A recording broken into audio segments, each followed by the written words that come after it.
File میں صرف اتنا موجود ہے کہ یہ عورت یورپ کے ملک فرانس کے دارالحکومت میں کسی بزنس ادارے میں کام کرتی تھی. اس کا نام لیزا تھا. اس کی چیف کا نام کیلون تھا. لیکن کیلون تو عام سا نام ہے. اس نام کے تو ہزاروں افراد وہاں موجود ہوں گے. عمران نے کہا. اس کے ساتھ اس نے ہاتھ بڑھا کر فون ریسیور اٹھایا اور تیزی سے نمبر پریس کرنے شروع کر دیے. Black eagle club. رابطہ قائم ہوتے ایک نسوانی آواز سنائی دی. پاکیشہ سے Ali Imran MSc DSc action بول رہا ہوں. ٹرومین سے بات کراؤ. عمران نے کہا. نمبر نوٹ کریں, اس پر چیف موجود ہیں. دوسری طرف سے کہا گیا. ساتھ ایک فون نمبر بتا دیا گیا تو عمران نے کریڈل دبایا. ٹونانے پر ایک بار پھر نمبر پریس کرنے شروع کر دیے. Black eagle. دوسری طرف سے ٹرومین کی آواز سنائی دی. کمال ہے, بلیک کو اب تک وائٹ نہ صحیح براؤن تو ہو جانا چاہیے. عمران نے کہا. ارے عمران صاحب, میں ٹرومین بول رہا ہوں. دوسری طرف سے ٹرومین نے مسکراتے ہوئے لہجے میں کہا. سچائی تو روشنی ہوتی ہے اور روشنی سفید ہوتی ہے. تم ٹرومین ہونے کے باوجود بلیک ہو. عمران نے کہا تو ٹرومین بے احتیاط ہنس پڑا. آج بڑے عرصے بعد آپ نے یاد کیا, ٹرومین نے ہنستے ہوئے کہا. جب سچائی کم ہو جائے تو اسے تلاش کرنے کے لیے کسی ٹرومین کی ضرورت پڑتی ہے. عمران نے جواب دیا. آپ بے فکر رہیں, سچائی کی تلاش کے لیے چاہے پتال میں کیوں نہ جانا پڑے, میں اسے تلاش کر لاؤں گا. ٹرومین نے جواب دیتے ہوئے کہا. تمہاری سابقہ تنظیم بلیک تھنڈر اس بار پوری انسانیت کے لیے خطرہ بن رہی ہے. عمران نے کہا. کیا رہے ہیں؟ ٹرومین نے حیرت بھرے لہجے میں کہا تو عمران نے اسے ساری تفصیل بتا دی. کیا یہ بات حقائق پر مبنی ہے؟ ہاں, پہلے تو مجھے بھی یقین نہ آیا, لیکن پھر جب عالموں اور ماہرین سے بات ہوئی تب پتہ چلا کہ واقعی ایسا ممکن ہے اور اس کے نتائج پوری انسانیت کے لیے خطرناک ثابت ہو سکتے ہیں. تو چیف نے اس مشن پر کام کرنے کی اجازت دے دی ہے, تبھی میں نے تمہیں فون کیا. عمران نے کہا. آپ حکم دیں, مجھے کیا کرنا ہوگا؟ ٹرومین نے کہا. جو فائل مجھے بھجوائی گئی ہے اس میں بتایا گیا ہے کہ یورپ کے ملک فرانس کے دارالحکومت میں بلیک تھنڈر کے تحت کوئی سب سیکشن کام کرتا رہا جس کا انچارج کوئی کیلون نامی آدمی ہے. یہ سب سیکشن اس لیبارٹری کو سپلائی بھجوانے پر مامور تھا. گو یہ سپلائی براہ راست نہیں بھجوائی جاتی تھی, لیکن بہرحال آغاز سے اس سے ہوتا تھا.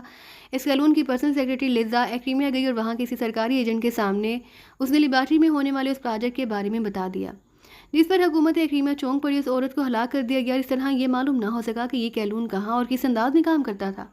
اگر یہ کیلون مل جائے تو اس کے ذریعے ہم سپلائی کا پیچھا کرتے ہوئے اس لیبارٹری تک پہنچ سکتے ہیں. عمران نے کہا. کیلون تو عام سا نام, لیکن فرانس میں میرا نیٹ ورک موجود ہے, میں اسے لیزا کے حوالے سے تلاش کر لوں گا. ٹرومین نے کہا.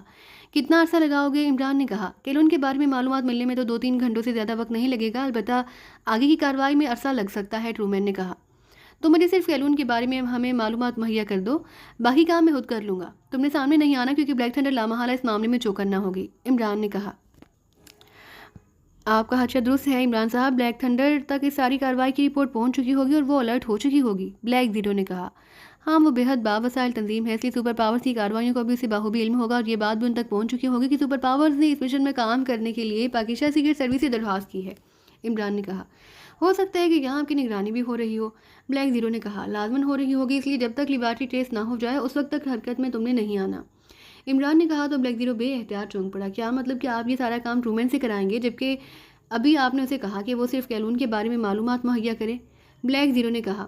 یہ کام 4 اسٹارز کریں گے. محمود شیرازی کے ہاں انہوں نے مجھ سے درخواست کی تھی کہ اگر اس مشن پر کام ہوتا ہے تو میں چیف سے کہہ کر انہیں اپنے ساتھ لے جاؤں, جس پر میں نے انہیں کہا تھا کہ یہ مشن اس قدر اہم ہے کہ اگر اس پر کام ہوا تو پوری ٹیم ہی کام کرے گی, لیکن اصل مشن تو اس وقت شروع ہوگا جب لیبارٹری کو ٹریس کر لیا جائے گا, اور چونکہ بلیک تھنڈر کا ٹارگٹ میں ہوں گا اس لیے 4 اسٹارز اس پر کام کریں گے. عمران نے جواب دیتے ہوئے کہا, اور بلیک زیرو نے اس بات میں سر ہلا دیا.